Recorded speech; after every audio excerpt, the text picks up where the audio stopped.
I'm billionaire. ఇప్పుడు మీరు చూసే ఉంటారు, ఈ తెలంగాణ గవర్నమెంట్లో సెప్టెంబర్ 30 లోపు ఎలక్షన్స్ అయిపోవాలని అన్నారండి. మీరు చూడండి, ఈ ఎలక్షన్ డేట్ వచ్చిందంటే సగం మంది వెళ్ళిపోతారండి. మనకు ఉండేది ఎంపీటీసీ, జెడ్పీటీసీ, సర్పంచ్.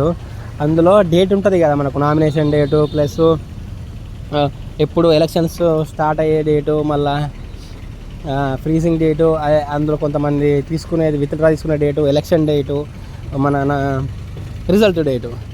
ఇది చాలా ఇంపార్టెంట్ అండి. అనుకుంటారు కావచ్చు వీటితో ఏమవుతుంది క్యాజువల్ నడుపుతానంటే, ఆ ఎలక్షన్ డేట్ ఎప్పుడు వచ్చిందో, నామినేషన్ స్వీకరిస్తాము అనే డేటు వచ్చిందంటే కథం, అందులో సగం మంది వెళ్ళిపికినట్టే అండి. ఎందుకంటే నెంబర్స్ చేంజ్ అయిపోతాయి.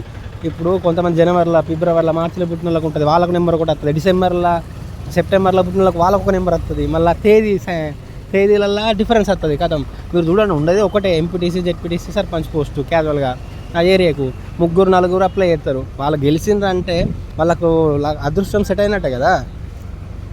అది నిజం. 5 సంవత్సరాల జీవితం అండి, 1 కాదు 2 కాదు. మీరు గమనించండి.